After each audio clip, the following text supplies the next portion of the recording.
পরম প্রেমময় শ্রী শ্রী ঠাকুর অনুকূল চন্দ্রের শ্রীচরণে আমার শতকোটি প্রণাম। পরমারাধ্যা জগজ্জননী শ্রী শ্রী বড়মার চরণে আমার শতকোটি প্রণাম। পরম পূজ্য পাদ শ্রী শ্রী বরদার চরণে আমার শতকোটি প্রণাম। পরম পূজ্য পাদ শ্রী শ্রী আচার্য দেবীর চরণে আমার শতকোটি প্রণাম। আমার সকল ভাই ও বোনেদের জানাই জয়গুরু ও ভালোবাসা। আমি শুরু করছি ইষ্ট প্রসঙ্গ আলোচনা।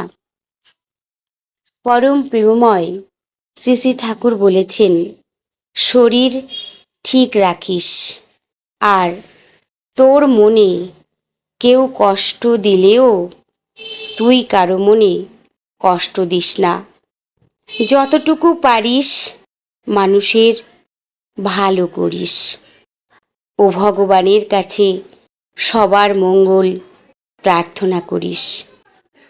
এইভাবে চললে দেখবি ভগবানের দয়ায় বিপদের দিনে সহায় সম্বলের অভাব হবে না ও মনেও বল পাবি। পরম প্রেমময় শ্রী শ্রী ঠাকুর আমার যা বলেছেন, এই কথাটির মাধ্যমেই আমরা যদি ঠিকঠাকভাবে এর অর্থটি মেনে এটিকে কাটায় কাটায় পালন করি, তাহলে আমাদের চলার পথ অনেকটা সোজা হবে, আমরা ভালো থাকব। ঠাকুর বলেছেন, শরীর ঠিক রাখিস, আর তোর মনে কেউ কষ্ট দিলেও তুই কারো মনে কষ্ট দিস না। আমরা কি এই কথাটি সম্পূর্ণভাবে মেনে চলি না মানি? আমায় কেউ কষ্ট যদি দেয়, আমিও তাকে কষ্ট দেব, না হলে তো আমার শোধ নেওয়া হবে না, না হলে তো আমি হেরে যাব। তাই আমায় যদি ব্যথা দিয়ে কেউ কিছু বলে, আমি যতক্ষণ না তাকে ব্যথা দিয়ে কিছু বলতে পারছি, ততক্ষণ আমরা শান্তি স্বস্তি পাব না। দিতেই হবে, টিট ফর ট্যাট। আমরা হচ্ছি তাই। আমরা এই কথাটা কখনোই ঠিকঠাক মানতে পারি না, আর তার ফলেই আমাদের অশান্তি, আমাদের নানা রকমভাবে ঝামেলা কষ্ট আমরা পেয়ে থাকি। আমাকে যদি কেউ কষ্ট দেয়, আমি যদি তাকে কষ্ট না দিতে পারি, ততক্ষণ আমার শান্তি নেই। ঠাকুর আবার কি বলেছেন, ভগবানের কাছে প্রার্থনা করতে হবে সবাই যেন ভালো থাকে। কতটা ঠাকুর হতে বলেছেন আমাদেরকে, কিন্তু আমরা কি তাই করি? আমায় ব্যথা দিয়েছে, হয়তো আমি তাকে ব্যথা দিতে পারিনি, কিন্তু সকল সময় আমরা কি বলছি, আমাকে তুমি এত বড় কথা বলেছ, ভগবান তোমাকে দেখে নেবে, বা ভগবান তোমাকে এই করবে, বা তোমার মাথায় বাজ পড়ুক। আমরা অভিশাপ দিয়ে যাব, তার মঙ্গল কখনোই চাইব না ভগবানের কাছে। আমরা হচ্ছি তাই। আমরা যদি ঠাকুরের কথা ঠিকঠাকভাবে মেনে চলি, তাহলে আমরা কত ভালো থাকব। এই ঠাকুরের এই কথাটির মধ্যে দিয়েই বোঝা যায় তিনি কেমন ছিলেন, তিনি কি ছিলেন। তাই তো তিনি স্বয়ং ভগবান। না হলে কি করে অত অপমান তিনি সহ্য করেছেন এক সময় ঠাকুর আমার। তাকে অনেক ছোট বড় কথা শুনতে হয়েছে, অনেক নিন্দা শুনতে হয়েছে তাকে। অনেকে তাকে নানা রকম প্রশ্ন করেছেন, পরীক্ষা করেছেন। আমরা যদি ঠাকুরের কথা মেনে ঠিকঠাকভাবে চলি, আমরা কত ভালো থাকব।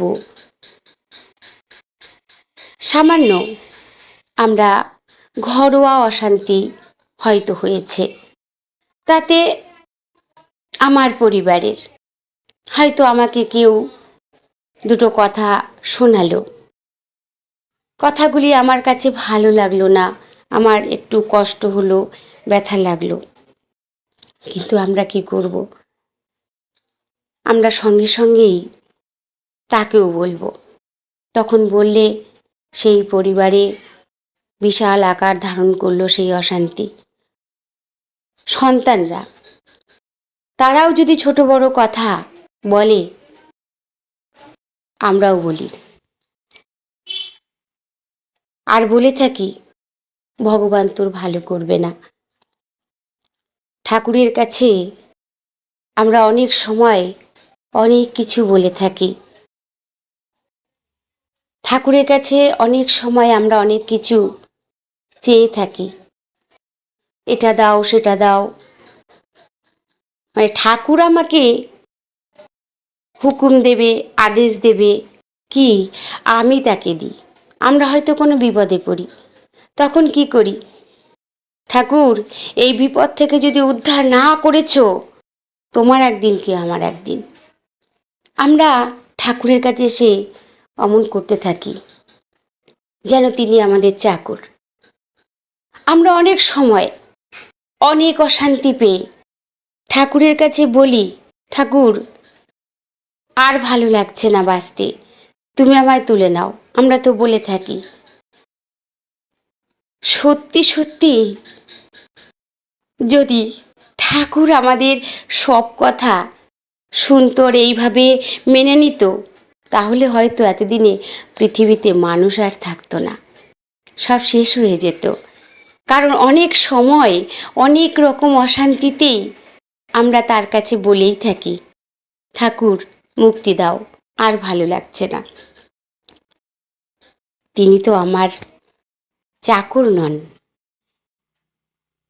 তাই তিনি কোনটা শুনবেন কোনটা না শুনবেন, তিনি হচ্ছেন আমার জীবনের মালিক। তিনি জানেন, তাই তো তিনি চুপচাপ বসে মুখপানে চেয়ে থাকেন।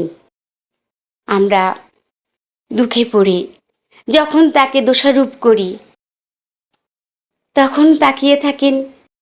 আমরা যখন তাকে ভক্তিভাবে পুজো করি, করে তখনও তার দিকে তাকিয়ে থাকি, তখনও তিনি চেয়ে থাকেন সেই একই রকম ভাবে।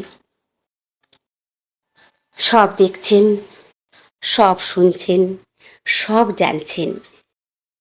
পরম প্রেমময় শ্রী শ্রী ঠাকুর অনুকূল চন্দ্রের বাণী কত গ্রন্থে কত রকম ভাবে তিনি নানা রকম বলে গেছেন সব বিষয়ে।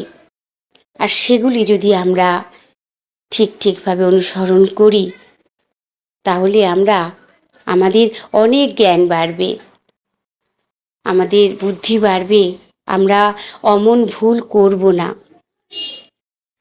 আমরা অনেক সময় আমাদের সন্তানরা যদি আমাদের ব্যথা দিয়ে কখনো কথা বলে, মা বাবা স্বাভাবিক কষ্ট পান, কিন্তু সেই সন্তানটাই যদি কোনো কারণে বিপদে পড়েছে, অথচ সে আমায় আগের দিন খুব বাজে কথা বলেছে, বা পরক্ষণেই যদি সে কোনো বিপদে পড়ে, একটু আগেই আমি সন্তানটাকে বকলাম, তুই আমায় এত বড় কেন কথা বললি, আমার কষ্ট লেগেছে, কিন্তু ওই সন্তানটাই পরক্ষণেই যদি কোনো বিপদে পড়ে, সঙ্গে সঙ্গে কিন্তু ঠাকুরের কাছে লুটিয়ে পড়ব তার ভালোর জন্য আমরা।